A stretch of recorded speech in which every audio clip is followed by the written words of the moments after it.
Hey guys, Tom itself here.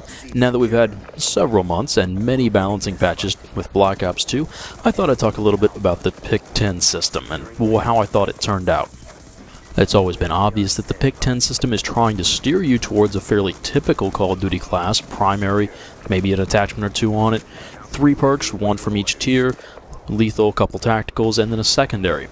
And if you have to spend points on wild cards, then that's points that don't get spent on that stuff. So we've always known that you weren't going to get anything really crazy just because of the way it was built. They never let you do anything.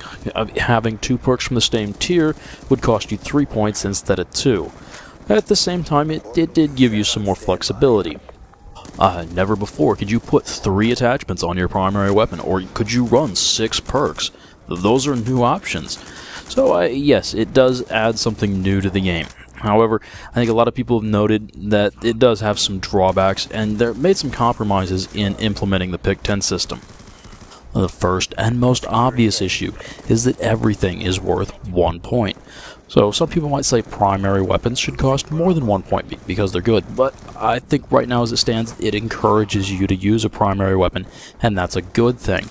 The issue I really have is with attachments. They should all be equally good or bad, as they all cost a point, but for each attachment and point you spend on a weapon, it's supposed to get better. Whether you're trying to specialize your weapon into, say, long-range combat, or fill in its weaknesses, like adding a laser sight to an LMG, every attachment you have should have the same net positive benefit for your weapon. And that's why balancing things like rapid fire and select fire is so tricky, because they're supposed to make the gun better, but not too much. The best example is probably extended clip, because yes, it gives you more ammo. You start with more ammo, there's more ammo in each magazine, but it takes a little bit longer to reload. Now, this issue isn't new to Call of Duty or its Create a Class system. In Black Ops 1, the ACOG gave your weapon more recoil, making it harder to use at longer ranges. Or on the other hand, in COD 4 and World at War, adding the grip to make your weapon more accurate, really only useful in light machine guns, took away your first perk slot. You couldn't have extra grenades or RPGs if you had the grip on your gun. It was considered that good, but it really did, because the benefit was specialized to long-range combat for your LMGs. Anyway, one of the things that I find a little strange is that you're no longer expected to carry a secondary weapon. It was always something you just had as backup, and especially an attachment for it. But now with Pick 10, if you spent a point on a secondary and then another point on an attachment, the thing had better be pretty darn good if you need to fall back on it. That's one of the reasons I think they keep having to go back and nerfing them, is because they actually made them pretty good, because, you know, if you're spending a point or two, you should be able to kill at least one person in a very specific situation.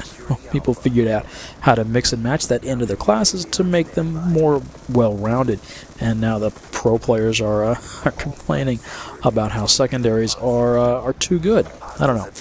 We'll see where the whole thing goes. One of the big surprises to me is that we don't see more overkill, or at least I don't. It's kind of hard to notice, but I can tell I don't run into it a whole lot.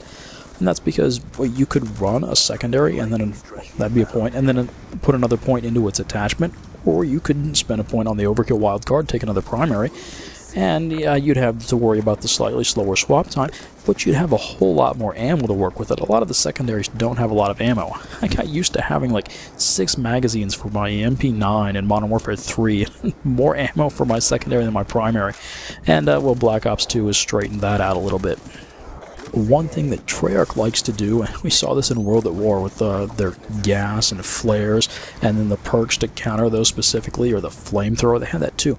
And they've done it again here. They've got lots of defensive equipment or perks, things like trophies, tac mask, flak jacket, cold-blooded, blind eye, hardwired.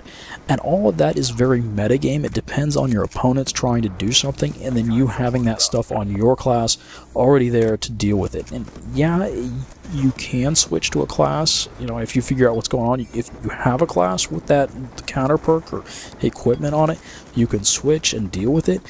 But, you know, you may not have all that stuff unlocked, you may not have it on the class you want, you may not have it in the combinations you want for your given situation, and so it's very strange, but the big one is that if you have that on your class and your opponents aren't doing that, like if you've got Flak Jacket and they're not using explosives, well, you know, you just spent a point, you wasted it on Flak Jacket. What good is it going to do you? So all that stuff's very meta game, but I don't know.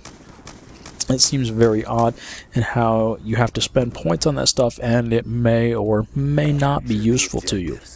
For example, in this gameplay, I started out with kind of a silly class, an MSMC with an MMS, just a little bit tricky to say, but I have hardwired on it, and I didn't see any counter UAVs in the entire first half of the game. Not that they got a whole lot of kills, but I didn't see any, so it went unused. I also had a crossbow on that class. Normally, it's kind of a joke weapon, but it's actually pretty darn good against riot shielders. Didn't run into any riot shielders anyway, so I took out a different class. So I'd say the Pick 10 system is interesting. It brings the game in a new direction, and it does give you more choices.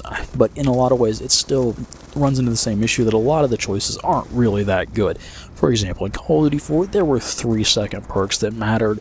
Stopping Power Juggernaut and UAV Jammer. No one cared about fast hands or double tap. They weren't worth it. They weren't on the same level of the other things. And we still have lots of that in Black Ops 2. Like, why do you want to spend more than 1, maybe 2 points on wild cards? It seems like a pretty dicey proposition. You can do it, but why would you? And again, that's where the defensive perks come into play. You've got all these options, but a lot of them aren't good unless you're in a certain situation. We haven't really come up with any new ways to play. I mean, yes, you can better load out a knifing-only class if you want to, or a secondary-only class. You can make that a bit better if you specialize in that, but in general, we aren't really coming up with any amazing new ways to play. You could say that running around and knifing people, as stupid and goofy and entirely too frustrating to deal with in Modern Warfare 2 was, at least it was something different. And we really haven't seen that so much in Black Ops 2. Although, I guess you could, plant your riot shield and pull out your target finder LMG. That's a thing, but I don't know, I don't feel like that's a huge update for the series. I'm rambling, so let me wrap this up. The Pick 10 system has been good for Black Ops 2, much like the strike packages, especially with Specialist, was good for Modern Warfare 3, but in the same vein, I don't think they should stop here. They need to try and keep developing things, and come up with some different stuff, and try some things in the future games. This shouldn't be where Black Ops 3 uses. They need to keep developing the system and trying to come up with new, interesting stuff to give us new and better and more interesting gameplay. Anyway guys, I've been Time Itself, thanks for listening, and I'll see you next time.